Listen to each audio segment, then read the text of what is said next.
You ever go into something thinking you're gonna get one thing and then get something completely different, and you're like, "Well, that was weird." That's my experience with Gundam. I kind of went into this thinking it was gonna be a bunch of robots punching each other and probably some people drama. Allah, really, more like a robotic version of what the Godzilla movies are. And was not expecting, space psychic mutant people with the ability to use emotions to win robot battles. But here we are in my quest to watch Gundam because I'm just such a big fan of the idea of it and wanted to finally see if it held up. I came across some things that I wasn't quite expecting. A lot of things in Gundam that don't make a lot of sense when you first see it, but as you get used to kind of the Gundam world, you're like, okay, I mean, this makes perfect sense to me now. New types just make the most sense, and I have no problem with their existence whatsoever. And they totally influenced Char's counterattack in the correct way. But we'll get to that in a minute. I uh I wanted to watch Gundam because it was something I find very interesting. Giant robots are great. Mecha anime is dying if it's not already dead. The amounts of them coming out is very sparse. I mean, with the 10 years of Chaos supposedly coming out, or coming out with the movie that came out a few years ago, I was optimistic to say the least. I loved Chaos and the few mecha anime I had seen, such as Gurren Lagann and Vision and Escaflowne. I was excited to see how the that granddaddy of them all kind of portrayed itself, and what I got was something that I didn't quite expect. However, in comparison to the under Gundam or not Gundam mecha properties I had seen, um, it makes a lot more sense because they're all weird. Like all of them deal with this sort of psychic abilities or energy that just kind of permeate through the show. Chaos Lelouch has the chaos, which allows him just to mind control people, which is phenomenal. Spiral energy is the big thing in Gurren Lagann, and Escaflowne has this weird Atlantean Earth connection magic mumbo jumbo that sort of allows the emotions of the main girl to kind of dictate the effects of the world, and also the the big bads wanting to kind of use negative energy to kind of influence society to be their true selves. It's a very strange premise, and Gundam is no different. New types and their abilities to seemingly use the emotions of themselves and the people they're fighting to kind of dictate and influence outcomes of battles and have premonitions and extra spatial awareness to help them win robot fights is weird, but also interesting. And watching Gundam, the first one, 1979, you kind of don't get that across very well. You're like, what is a new type? And over Zeta and Double Zeta and Char's counterattack, assuredly, it kind of defines what Gundam really is. And Gundam kind of ends up being not really about the mecha, but the people in the mecha, which kind of kind of cheesy and corny, but it's interesting because it kind of subverts what I expected. Because I was expecting from everything I'd seen big robots punching each other. That's everything I've ever seen about Gundam ever. So I really hadn't talked into depth about new types and all this specific psychoanalytic stuff about Gundam before. It was mostly focused on the giant robots and how cool they look. But at least in the first Gundam, it wasn't really about how cool the robots are, but more about what are new types and how do they influence the story. And so I think I'm going to get into my opinions of the first four Gundam series and how they're all different, they're all good in their own ways, and honestly, as a Quattro, make a pretty satisfying overall entry into the Gundam series. Starting with a Mobile Suit Gundam 1979. MGS is old. I think that's probably the nicest thing I could say about the animation is that it's just old. I mean, it looks like a Western cartoon from the era, some nice '70s cartoon. I feel like I'm watching real Scooby Doo hours out here. It certainly does not hold up very well in terms of animation. It's not ugly. It's just old. Like it's definitely you can definitely tell it's an anime of the era, and that they really didn't have access to the sort of like the technological advancements and change in art style that benefited from the '80s, subsequently the '90s and the 2000s. Having said that, I don't dislike the way it looks. Sure, it's old and not really what I'm used to as being someone who has largely seen anime from the '90s onward. I don't dislike it. It's just, like I said, it's old. Like the repeating of frames, episodes seemingly being needlessly long, and drawing out those battles over 3 episodes is an annoyance. Like I think the MGS definitely should not be 50 episodes. I think it should probably be closer to 30. I think a lot of battles and scenes are drawn out because they wanted to reset 24 episode limit or episode minute episode length and to fit the whole 50. I definitely think the series definitely could have benefited from being cut down a good bit, and I think that's what the movies do so well. Gundam leaves me sort of conflicted. Like, should you watch the series? Yes. Should you watch the movies? Yes. I think that the movies do a very good job of condensing the story down to 7 hours, as opposed to the over 16 hours that the TV show would take. Yeah, I think that movies are the way to do it because it introduces some dramatic audio improvements and cuts out all the fat and allows you to kind of enjoy the show as a whole much more quickly. While I do think the original series has its place, and I think if you want to feel the full Gundam experience, you should watch the series. The movie is just the best way to do it. Moving on from more like the technical angle and sort of like the length, the characters in Gundam are not the most in depth I've ever experienced. Like obviously Amuro and Wright are like the two like biggest personalities on the good team side. But like of all the Fetties, most of them are not that interesting. Like Hayato gets some interesting development, becomes a full character by the end, but a lot of the characters are just kind of one note and don't really develop and kind of stay their whole selves. Like, they try to do a thing with Mariah and her fiance, but and Bright, but like at that point in the story, I don't really care about that. I'm kind of more interested in like the conclusion of this, what this is all building towards, not this sort of side plot about Mariah's fiance. It's just they just kind of don't do enough with the main cast, at least the hero side, to make them interesting. Meanwhile, on the villains, you kind of have a completely different story because Char is, as far as I can tell, was was the most noticeable Gundam character in the history of the franchise. He was apparently the very first favorite of everybody in the series, beating out Amuro, and I can totally see it. Char is charismatic, um, has displays a level of competence that is above a lot of the other Gundam characters, despite the fact he always loses. I think it's not because he's not as capable as Amuro. It's just Amuro has the better mobile suit, and that kind of shows in like his reception. Because even in the end, when they're just sword fighting in the depths of the Zeon base, like it's just so satisfying to see these two go at it in full. Because these are the two titans of the show, and Char really carries the villain side. Because outside of Char, like the zombies are just not that interesting, like at all. None of them are. Like they're either traitors or you're loyal to their family, and that's really it. You don't really get a lot of personality out of any of them. They're all just kind of meh. Like they're not very satisfying villains. They're evil for the sake of being evil, which at the time period is understandable. It's just in my time, they're not evil enough to be interesting, and they don't really get enough development to make them interesting. They not understand why they are the way they are. They just kind of are the way they are, and that's not really that satisfying. So when it comes to overall characters, like Amuro, Bright, and Char, kind of the standouts with Hayato and maybe some of the other Federation characters getting some.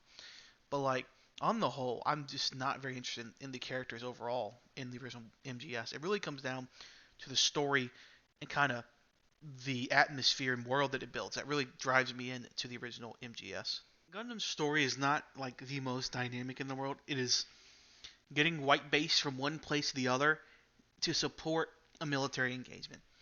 And that's really all the story is. I mean, the entire first arc is getting it so it can support the Odessa plan. And I think that is fine. I don't think this Gundam in particular, needed this big, grandiose story. I think the simplicity of the story really helps because it's not like this dynamic point of the story, right? Like it's not very deep in terms of like the story itself. It's a very surface level story. However, what makes it deep is the interaction of the characters and the world that it's in, right? Like Amuro's relationship with Bright and Char and Lala and all these other side characters is kind of what builds up the story and makes it interesting. The characters on their own are not very interesting. They don't They're not very dynamic. They don't change. They're not very interesting in their backstories. But what makes them interesting is how they interact and how these little side stories kind of connect. Like, you don't care about the side stories individually, as I said earlier. But when they come together, they kind of create this wonderful story where all the interactions between the characters kind of coalesce into this very dynamic sort of story where Amuro's the only real dynamic character who changes throughout. He has to deal with all the things he's learning, all the characters he's dealt with, all the people he's killed, and how all these interactions kind of make him the new type he is. This advanced being with the capacity to do so many more things that regular humans can't. And you see characters who were not new types develop these abilities throughout the show and be like, oh wait, it's not just Amuro, it's all these characters. And I think the story in this world really builds on that. Like, I know a lot of Gundam fans, from what I've read, what I've seen, do not like the concept of new types, and I completely understand it. It's weird. It's a sci-fi mumbo jumbo that doesn't quite make a ton of sense, and it's very inconsistent at times. But it's interesting because it's different, rather than just being giant robots punching each other, which is great, and I do enjoy. It allows this depth where these interactions with these characters are something more than just being sad over someone dying. It allows for these interactions to be deeper, allows them to have meaning and have weight further on the story, where suddenly these deaths of these minor characters really mean a big deal because they negatively impact, positively impact the emotions of our main characters. I think that's very deep and good. I think that is gives some meaning to all of these characters, even as static as they are and as uninteresting as they can be. I think it develops the world in a way where, while you may not love new types, I think you love the way they influence the world because it allows Amuro and later on Camille and eventually Char as well to kind of bring the world into the way they want to see it. And while no one really has the impact Amuro does, I do think Amuro is the quintessential Gundam character because he represents what Gundam was: a brave new step in an attempt to bring the medium forward by introducing this new idea of like sci-fi fantasy with giant robots. However, the robots are not the focal point. It is the people. It is how their interactions change the world and the characters within, and make it so Amuro has to grow as a person, become a man rather than being the boy he was when he left Side 7. He has to become this dynamic man who is willing to do the hard things and use the emotions of everyone he's carried with him into the future and to make the world a better place. It's sort of like the idea of like the shonen kind of friendship is power kind of thing, right? Where like the power of friendship is what allows Goku or Naruto or name XYZ shonen protagonist who uses friendship to, win their conflict and create a better world. Natsu from Fairy Tail is a big proponent of this. And while I think Gundam may not be the first place it shows up, but at least is the oldest example that I have seen where this shows up, it certainly had an impact on the way the rest of shonen works, right? Where the power of using your friends to save the world and defeat the bad guy is kind of amplified here. Amuro uses the feelings of everyone, from Lala to all of his friends he lost throughout the way, to Ryu, to everyone, even the ones on the white base who are still alive, to use the ability to beat Char and to beat Zeon, to create this better world for him and everywhere else, where they are not have to worry about the tyranny of the Spacioid menace. I think that is good, and I think that's what makes Gundam interesting and great as a story, is that all these insignificant things come together to create this big, bombastic ending where Amuro has to go face to face with the ultimate evil, the bad guy, who hates the bad guys, but is the big bad guy, because Char is different. He's unique, okay? And I think that kind of allows for Gundam to take the arc that most stories would like to have. And ultimately, you'd love your story to be good all the way through and peak at the end, but Gundam is not like that. Like, the beginning of Gundam is very slow, and you gotta get used to everything, and it's not the best, right? I feel like Gundam gets better as the show goes along and peaks at the ending. Which is the ideal way to tell a story. You want the audience to see your best thing last, rather than seeing it early on, and by the end they're like, well, this is disappointing. Gundam doesn't have that because it throws everything at you at the very end. And I think it sticks. I think that's what makes Gundam a good show and something you should watch, is that, well, it starts bad, or at least slow, to be nice. It comes out the other side being very dynamic and fun and interesting, and it is a very good series at the end. Like, if it starts off at like a 6 and ends at like an 8, a 9, then it kind of averages out to what I think it is. It's about like an 8. Very solid show, very good, and has a lot of fun moments and wacky ideas that kind of come together to build into this great dramatic story. And I'm so glad that I watched it. Moving on, we have Zeta Gundam, or Gundam Zeta, or whatever you want to call it, really.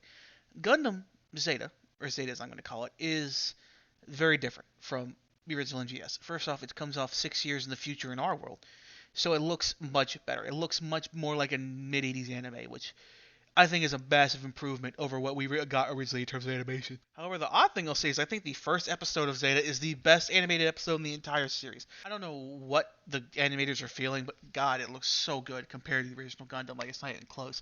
The lighting, the way everything works out in space, it just looks so good. Seeing Quattro Vegeta on his mission really gives some depth and great looks to the animation that we just kind of didn't get in the original MGS. And I'm so glad that it went this way. Right off the bat, I feel like Zeta is something you should watch all 50 episodes for. I don't think you should watch the movies. I feel like you're doing yourself a disservice if you do not watch the show in its entirety. It's just so good from start to finish. I feel like it is a solid show from beginning to end, which is what I think they wanted. It is a very dark show in comparison to the original Gundam, but man, is it worth it. Like you can deal with sort of like the bleakness and the lack of comedy in the show because it's so different. I think that works. I think kind of focusing in on the darkness of the world is a very good way to do it, and I think it allows for Gundam to kind of have a little bit more depth to it overall and kind of appeal to a different audience. But I think it's very good, man. I feel like the 50 episodes are warranted. I feel like it does a lot less of the filling of episodes that the original Gundam did, and I feel like it's warranted to its length, as opposed to the original Gundam, which I felt like was just 20 episodes too long, because everything got filled out with repeat shots and just extending the battles too long. The characters in Zeta are just better, I think, overall. I think Camille is more interesting than Amuro. Fire is a better girl. Quattro or Char is just Char again. Like, he's fun and I enjoy him. Emma is a fantastic side character. Bright is still good as himself, and you've got Apple and a lot of the other side characters in the AUG is interesting, and I think they provide a lot of interesting dynamics and character interactions. Rakoa is also very good. Even Katz, making an entrance, since we was an annoying kid in the first one, is a much of an improvement on his character, and I think he provides a good dynamic. Wong Li just beats the shit out of Camille, and it's great. In Amuro's return, with Hayato and Kai and Beltorchica being the new attachment with Karaba, I feel like they all provide something that moves the story forward. Kai the least so because he's only there really for the Jaburo arc, but outside of that, he's kind of not really there. But I feel like the original cast in Karaba and Beltorchica kind of give a fun dynamic and a callback to the original show while still providing a role. They're not just there to be like, oh yeah, I remember them from the first series. They actually provide a very big impact onto the series and kind of lend their strengths from being veterans of the 1-year war to help Camille and the others in this current conflict. The antagonists this time are not as good because Char is on the good side, but Jared he's a bug, man. He's like a cockroach. He just won't go away. And while it's not the most fun dynamic, I think he does provide a good one, even if, it's kind of annoying. Paptimus, I don't... Sriracha is like this powerful new type who has a very antagonistic approach to our heroes, which is different because the powerful new type was on the good side, and Lala really didn't want to kill Amuro. But meanwhile, Paptimus and his crew absolutely wants to kill Camille. Like, wants him gone and is willing to use really any means to do so. 4 is a very interesting love interest for Camille. I think she helps kind of bring Camille's character to the forefront, and her sacrifice and all the things she does kind of introduces a lot of different dynamics with Camille that we really didn't get to see with Amuro in the first series. And then outside of that, I mean, they kind of exist, but like I'm not really moved by a lot of the villains for Zeta. They're not really kind of like the thing that kind of moves me, except for Haman, who kind of comes in as well as not the major antagonist of the series, sets up a lot of things very well for what's going to happen in Double Zeta. I think the story and the world building of Zeta is more in depth. I think that's a large part due because Gundam set such a good groundwork. It allows Zeta to kind of be more dynamic, having Camille go from space to Earth and space to Earth and back to space, kind of, allowing for the story to really develop and allowing Camille to experience a lot of different things and meet all these characters and have all these interactions, which further grow him as a new type and as a person. Camille changes a lot, much more than I think Amuro does. Amuro kind of stays his same kind of stubborn, very, emo personality throughout the show. Meanwhile, Camille kind of develops and becomes much more of an adult throughout the show. I think that's something that they probably tried to hone in on more with Camille than they did with Amuro. Camille feels like a young boy who has to deal with the horrors of war and growing as a man and having to deal with the consequences of his actions, falling in love with the villains and realizing that everything he wanted was at home all along, and having to fight a villain who really wants to use his own powers against him and make him not succeed and nowhere near the way that Char tried to do it with Amuro. Char tried to beat Amuro by being a better pilot and being in traditional warfare. Paptimus wants to beat Camille at being a new type, wants to outsmart him, outwit him, and crush him psychologically, which at the end he does, and sends Camille into this amnesiac sort of vegetative coma that we see in Double Zeta. New types are greatly expanded upon and kind of like what their capabilities are and how prevalent they are and how strong they can be. Because in the original, like Amuro was and Lala were like the only real true new types, with Char and Mirai and a lot of the other side characters kind of existing and kind of being there, but not really being able to awaken their abilities. Meanwhile, in Zeta, they're just everywhere. Like both sides have figured out how to weaponize new types in their own way and try to win this war of psychological warriors rather than just using traditional pilots. And while traditional pilots are still used in mass because that's what's available, both sides recognize that new types are going to be the future of warfare, at least in this universe. Interactions between the characters are very good too. Cats isn't interesting because it kind of highlights how Amuro was to what would be the Amuro in our story. Camille is like, God, I could have been acting and I was acting like this. I don't need to be like this. And Cats, has his flaws and his idiotic moments, and that ultimately does lead to his death.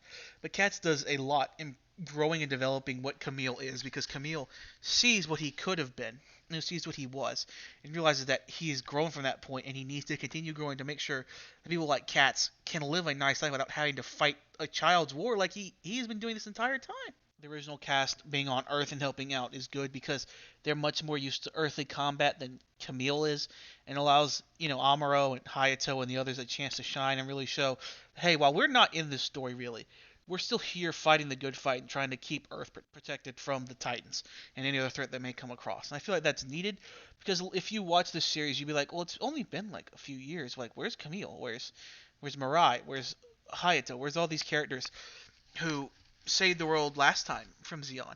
Why aren't they here to fight the Titans?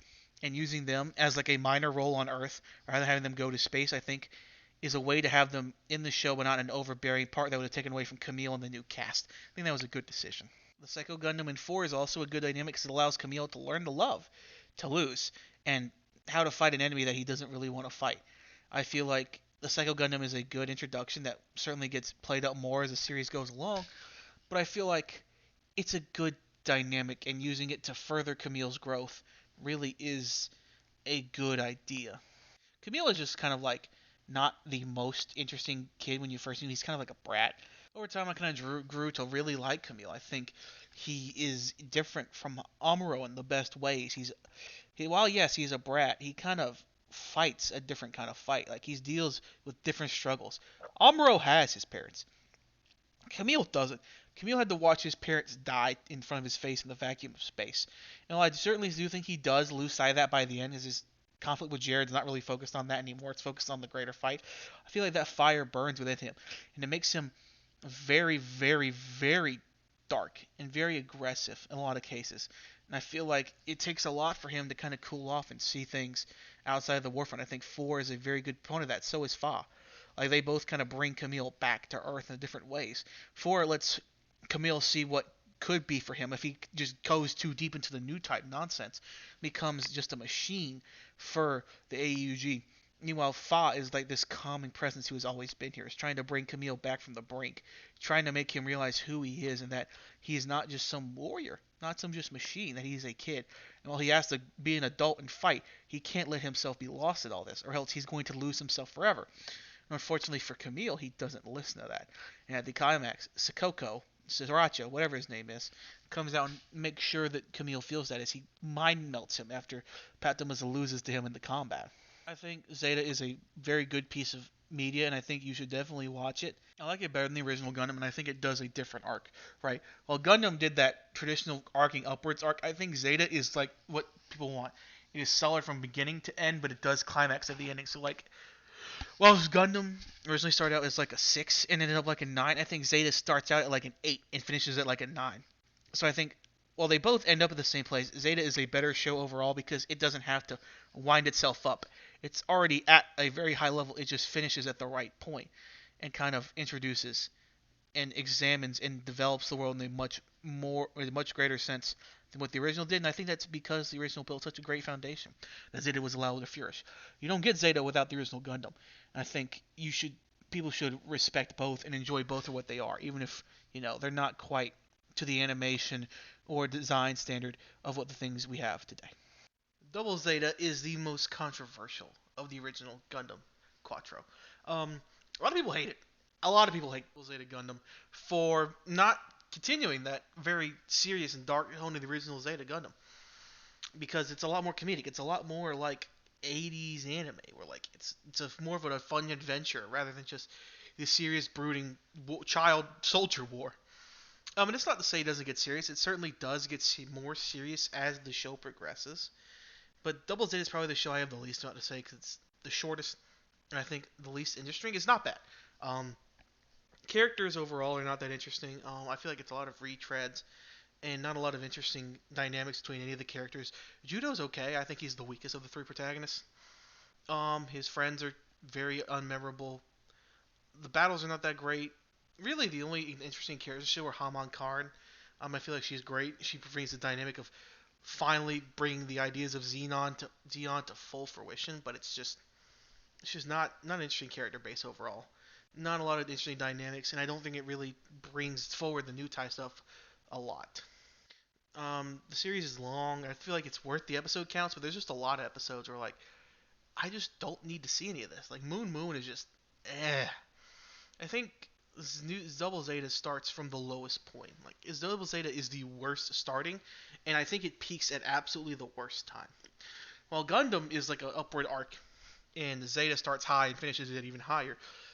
Double Zeta starts at the lowest point, peaks in the middle, and kind of has a disappointing ending because like all the best stuff happens in the middle. The ending is just not satisfying at all, and I think that's why people hate it so much more than the original and Zeta. Is that it ends so like disappointingly, like it doesn't reach the peak of like Zeta or Gundam, and it peaks at the wrong moment. You want your show to peak in the final third, not in the middle. Peaking in the middle third is a great way for people to kind of just forget your show or not like it because they remember all the stuff at the ending being disappointing and the terrible start, and they kind of brush over the middle portion because while that's where all the great stuff happens, you just don't leave a lasting impression. So the first and last impression are not good, and while that middle impression might be the best thing, it's just not enough to get people to remember it. So Double Zeta kind of just doesn't doesn't give the same oomph as the original or Zeta. It's not bad. I think people don't like the comedic aspects of it. Well, I mean, I do. I enjoy that sort of goofiness. I'm a big fan of Dragon Ball as in the original, so I have no problem with a goofy adventure story in comparison to the seriousness. I watched Dragon Ball Z before I watched the original Dragon Ball, so we're going this more serious, dramatic focus to a more comedic aspect doesn't bother me as much as it apparently does the other Gundam fans. It's just Double Zeta does not do a lot that you want. It doesn't really move the series forward a ton. I feel like it doesn't. It pays off like the Xeon timeline completely for like the series, and then you'll have Shars, which kind of rewrites all of that. But like, it's just not enough, man. Like, it's good. It's definitely the worst of the first four Gundam properties in my opinion, but it's not bad. It's just probably the most mediocre or average of them. It's a solid watch, and I think if you were interested in Gundam, you should watch it. But like, it's just not what you would expect or want from Gundam. At least from my perspective, I wanted something that was going to continue to push and probably bring a flourishing end to all the things set up by the original two series. And it just doesn't for me. I feel like it's a lot of like it kind of gets lost in like Judo's relationship with his sister becomes like the focal point of the new type stuff, rather than it kind of showing how new types kind of continue to push humanity forward. It kind of just focuses more on Judo's personal struggles with being a new type and the connection to his family and all the things he loses. I just don't personally think that Double Zeta Gundam is the best. And while I did enjoy it, I feel like it's disappointing after what the first two previous series. And I feel like while it's probably not like the 8 or the 8.5, the the original Gundam and Zeta are, it's probably like a 7 at best to me. Char's counterattack, the crowning achievement of the original Gundam series, the final act, and it is completely insane from beginning to end. I don't think I have to tell anyone who's seen Gundam how Char's is also very divisive, not nearly as much as Double Zeta, but like it's just like why? Like a lot of it is just like why is this happening? Why is Char suddenly coming back to just want to nuclear winter the planet? Like why is he trying to just annihilate Earthlings?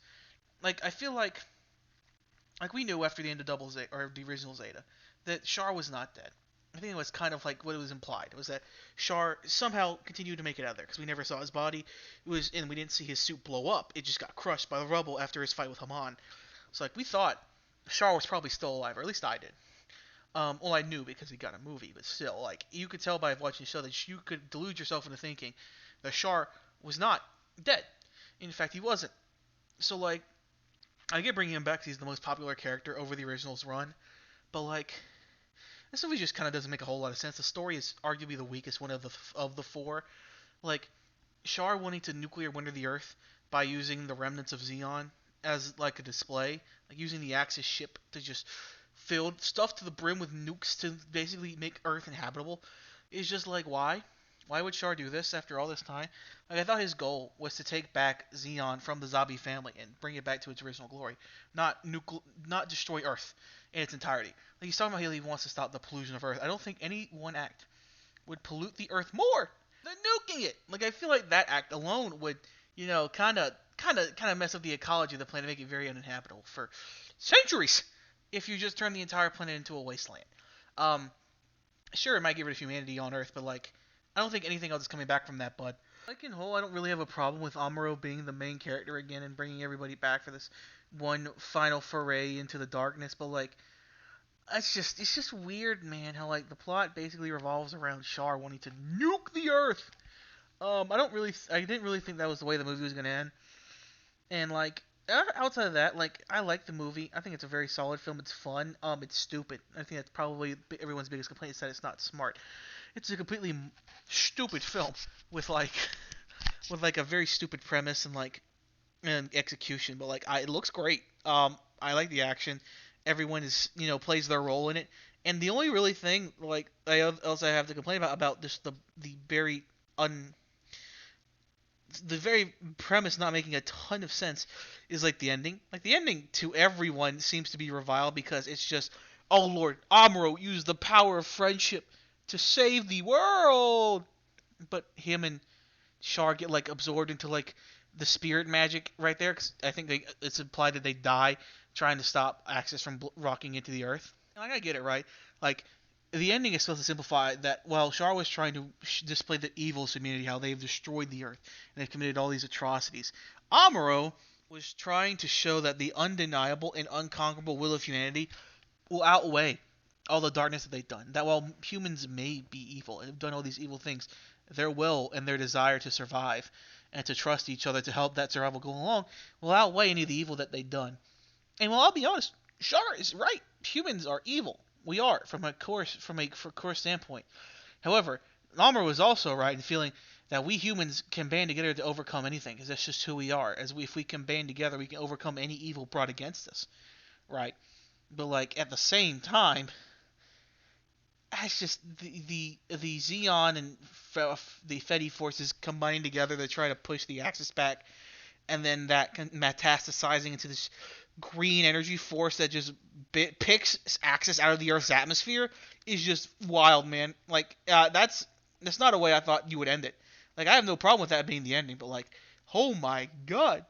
Someone who does not like new types and probably prefer to hone in on the action and all that great stuff, I could see how you would absolutely hate this ending and this movie, because like it doesn't have like the smartest starting ideas, and executes on the ideas that you probably did not like about the show, and to see it culminate in the new type using willpower to overcome evil is just, I can understand you hating it. But overall, I feel like that was probably the best way to display what new types are and what they're capable of, and using the original new type hero is a great way to do it. I just feel like You probably could have done that with a better premise than having Char being like, yes, I am just going to nuke the planet. Char can still be the villain. It can be him reviving Xeon as it should be, under the way his father and he intends to do it. But like, I just feel like the way they went about it was just kind of not the smartest way to do it, and it feels kind of stupid for that to be the premise of the final movie in the original Quattro, at least until like the intersplice in the mediums came afterwards with like War in the Pocket and Stardust Memory and all these other pieces of media that came afterwards. But as an independent property, Char's Counterattack is good. It's a film that I think you should watch. It's very enjoyable. I like it. Um, it's not the smartest premise and it's not the smartest entry. However, I enjoy it. I think you should watch it, even if it's not like the greatest thing in the world. Um, it certainly is a solid film. I'd probably give it like a 7.5 because it's that enjoyable and it looks that good and the characters are still likable because it's still Amuro and Char. It's just you kind of wish they had kind of brought this final film together with a more compelling story to kind of tie everything up. And that's it. That's my thoughts about Gundam, at least the first four parts. Overall, very enjoyable. I enjoy all four parts in very different ways and for being very different. I certainly have parts I like more than the others. Um, but yeah, I think the what Gundam started with is very good. While they are all of them are dated, they look some of them look better than others, and some of them look good for their time period. They look nothing in the same stratosphere as what we have now. So like, I'm not saying we should return to this or anything, but like that. But like for what they are, I can't judge them too harshly for looking bad. It's just a product of their time. And some of them, like the Char movie, and some parts in Zeta look phenomenal and look like something more akin to a '90s anime than an '80s. So like, hey, Gundam is great. I can't wait to continue watching it. But I think that's it for now. I think that's everything I got to say about Gundam. And Shig Zeon.